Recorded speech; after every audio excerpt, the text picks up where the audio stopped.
your life can be complicated, but every facet of your life with every condition it contains can affect the way you live. Lord have mercy. You can take something that is negative and make it positive. You can take a situation that was sent to destroy you and make it bless you. Let's bring it down. You can take a sudden illness, an unexpected tragedy. Lord have mercy. And you can either brood in why this happened to me, or you can make up your mind life's conditions are what life conditions are. And I'm going to live life to the best of my ability. Now, y'all got to go with me because this may sound different at 10:45 because ain't none of this in the manuscript. Lord have mercy. You're going to make up your mind. Life is going to have what life is going to have. And life is going to be what life is going to be. And it is what it is. Lord have mercy. But when it's all over, I'm going to be up and not down. Slap that neighbor 5 and tell him it's all up to you.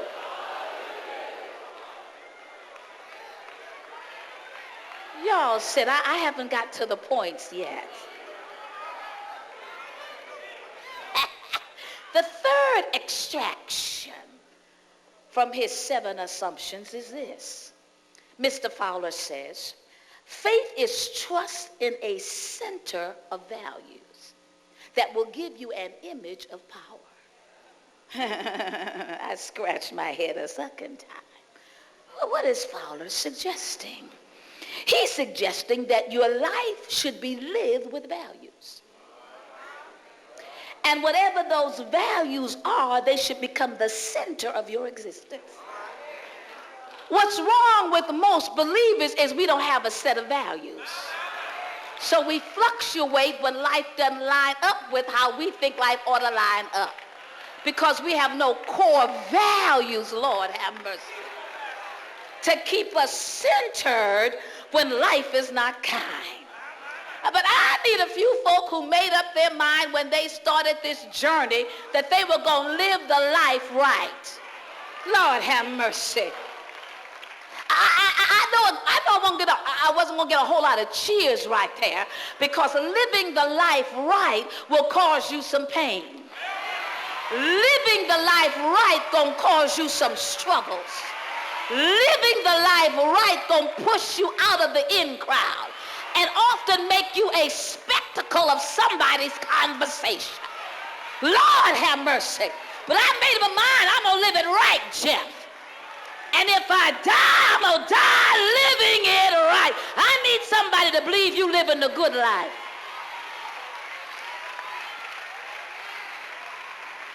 I got some values, please sit down, that are not going to change.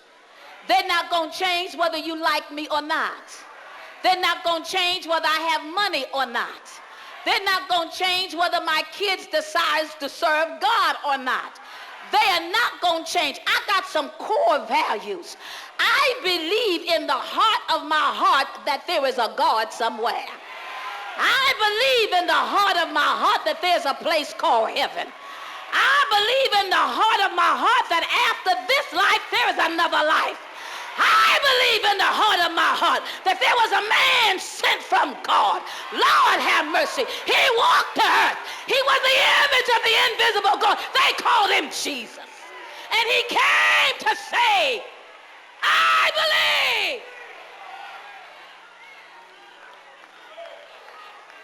Please sit down.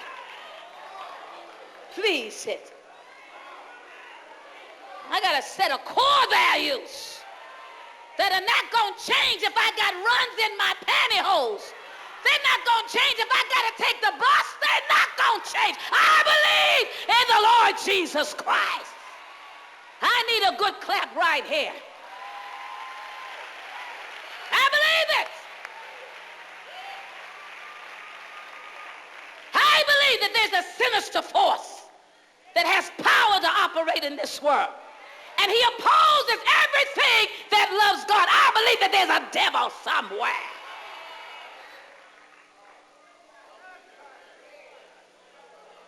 I got some core values that have become the center of my faith. And they give me an image of power. Because you are what you believe. Lord have mercy. You not only are what you eat, you are what you believe. If you believe it's going to get better, you know what's going to happen? It's going to get better. If you believe that they're coming out, guess what's going to happen? They're going to come out, Claire. If you believe that everything is working for your good, guess what's going to happen? Everything bad, negative, is going to work out for. I need somebody who has some values, who believes. I believe.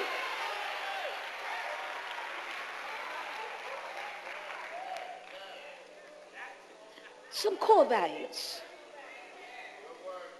I think as we examine Job, we can attest to Mr. Fowler's assumption as well, that Job must have had a set of, a center set in his soul of certain things that he believed. And those values gave him power. Let me throw this in and we're going to go to the points. Sometimes those core values that actually become the center of your life can also have the potential of transformation in your life. Because what you can dare to believe can also become a mechanism of transformation. You just don't fall into faith. Lord have mercy. You just don't wake up and twitch your eyes and blink and you become a faithful person. But there will be experiences in your life that will test your core values, that will cause you to have faith. I'm trying to help somebody here.